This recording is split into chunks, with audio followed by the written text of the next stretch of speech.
அஸ்ஸலாமு அலைக்கும் மக்களே. ஃபிட்னஸ் மற்றும் தினமும் ஒரு திருக்குறள் சேலஞ்ச் சீரீஸில் இன்னைக்கு டே 15. பெங்களூரில் இன்னைக்கு காலைல என் செம்ம குளிர். காலங்காத்தால் 5 மணிக்கே பாய் நம்மளை எழுப்பி விட்டாரு.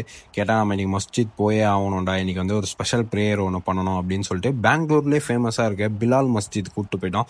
போய் பார்த்தா செம்ம பெருசு இந்த மஸ்ஜித்து. அப்படியே போனோடனே உது செஞ்சுட்டு உள்ளே நம்ம என்ட்ரன்ஸ் ஆகிட்டு என்ட்ரியே செம்ம பெருசாக கிராண்டாக இருந்துச்சு. என்ன செம்ம குளிர். போயிட்டு நம்ம தொழுவ ஸ்டார்ட் பண்ணியாச்சு. வாங்க மக்களே, அப்படியே இன்னைக்கான அருமையான ஒரு திருக்குறள் பார்ப்போம்.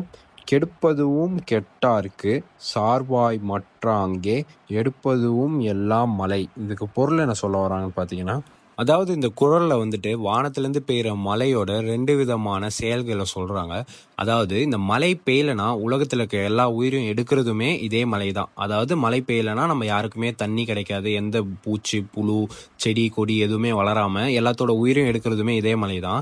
அதே மழை பெய்யறதுனால தான் உலகத்தில் உயிர்களும் இருக்குது, உயிர்களும் உருவாகுது அப்படின்னு திருவள்ளுவர் சொல்ல வர்றாரு. உங்களுக்கு என்ன புரிஞ்சதுன்னு கமெண்ட்டில் சொல்லுங்கள். அப்படியே தொழுது முடிச்சுட்டு டேரெக்டாக லஞ்சுக்கு வந்துட்டு 3 சப்பாத்தியும் 2 போண்டா வாங்கணும். இப்படி தான் பெங்களூரில் எல்லாரும் சாப்பிட்டு இருந்தாங்க. சரி நானும் வாங்கி சாப்பிட்டேன். அப்புறம் நைட்டுக்கு அப்படியே வாக்கிங் போயிட்டு இட்லி வாங்கினேன். இட்லி பார்த்தா எங்கள் தட்டி இட்லி தான் 20 ரூபா போல். நல்லா பெருசாக ஃபில்லிங்காக இருந்துச்சு.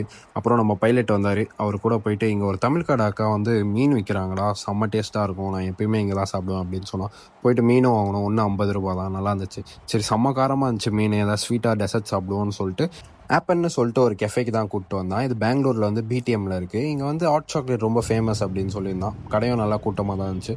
போயிட்டு இங்கே வந்து மார்ஷ்மெல்லோ ஹாட் சாக்லேட் வாங்கணும். இது ரேட்டு மட்டும் ஆனால் 260 மக்களே, ரொம்ப ரேட் அதிகம். பட் ஆனால் டேஸ்ட் வைஸ் ரொம்ப நல்லா இருந்துச்சு. சாப்பிட்டு இன்றைக்கான டின்னரையும் முடிச்சுட்டு நாளைக்கு சந்திப்போம் மக்களே. சுபான் அல்லாஹ்.